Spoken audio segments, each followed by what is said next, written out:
अनचाही शादी में मनचाही दूल्हा 22। सौरभ जी और बाकी सब अमर होटल के बाहर गाड़ी रोकते हैं। जिया और ईशा दोनों होटल के पीछे से होकर कमरे की तरफ चले जाते हैं। सौरभ जी के बहुत जान पहचान वाले आए थे। यह पार्टी हर साल होती है। सौरभ जी अपने बेटी के बर्थडे पर खुलकर खर्चा करते हैं। सौरभ जी सभी बिजनेसमैन से मिलते हैं और फैमिली मेंबर्स भी आए हुए थे, उन सब से मिलते हैं। ईशा का परिवार वाले भी आ चुके होते हैं। सौरभ जी आलोक जी के पास आकर उनसे हाथ मिलाते हैं और गले में हाथ डालकर उन्हें बातें करने लगते हैं। ममता जी और अनीता जी रमा जी के पास आकर खड़ी हो जाती है। रमा जी उन दोनों को देखकर बहुत खुश होती हैं। जिया और ईशा दोनों एक कमरे में बैठी बातें कर रही होती हैं। जिया आज बहुत सुंदर लग रही होती है।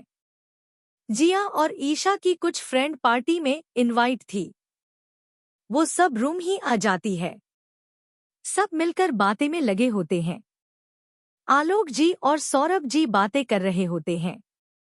सौरभ जी की बहन राधा जी आ जाती है। सौरभ जी के पास आकर उन्हें नमस्ते करती है। आलोक जी की तरफ देखकर सौरभ यह वही है ना जो वो किसी दूसरे खून की लड़की इनके घर रहती है। आलोक जी यह सुनकर हाथ की मुट्ठी बांधने लगते हैं। सौरभ जी को भी बहन पर गुस्सा आने लगता है। पर राधा जी कहाँ चुप रहने वाली थी। तो कहाँ है वो गंदगी, आज आई नहीं क्या? वैसे मैंने सुना है उसकी शादी तय हो गई है। अच्छा है, कम से कम मेरे बेटे पर तो दौरे नहीं डालेगी। इतना कहकर जाने लगती है। पर आलोक जी का सब्र का बांध टूट जाता है और वो उन पर चिल्लाने लगते हैं। बस बहुत हुआ राधा जी, आप हमसे उम्र में बड़ी है, इसका मतलब यह नहीं कि आप कुछ भी बोलेगी मैं सुन लूंगा। आपकी उम्र का लिहाज किया आज तक मैंने आपको मेरी बेटी के बारे में बोलना का कोई हक नहीं है। वो अब मेरी बेटी है। समझी आप? और क्या कह रही थी? आपके बेटे पर दौरा डालेगी मेरी बेटी? मेरी बेटी तो आज तक मुंह उठाकर उस लफंगे को देखा तक नहीं, उस पर दौरा डालेगी।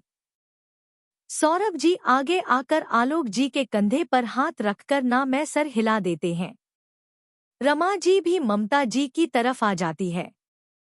सभी की आंख नम होती है। कमरे से अचानक आ रही ईशा यह सब सुन लेती है। वो वहीं खड़ी रोने लगती है। पर किसी को पता नहीं चलता है कि ईशा ने सब सुन लिया होता है। सौरभ जी दांत पिसकर धीरे से अपनी बहन को बोलते हैं, राधा जी यहाँ से चली जाए तो आप अच्छा होगा। मैं तो आपको बुलाना भी नहीं चाहता था, पर रमा के कहने पर मैंने आपको एक चांस दिया था, पर अब लगता है भूल हो गई मेरे से।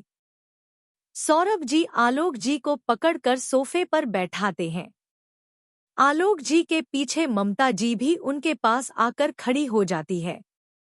दोनों की आंख लाल हो चुकी थी। ईशा होटल के दूसरे हॉल जाकर रोने लगती है। अपने आंसू को आज बाहर आने देती है। जिया ईशा को ढूंढती हुई उसके पीछे आती है। उसे रोने की आवाज सुनाई देती है। वो उस तरफ जाकर देखती है।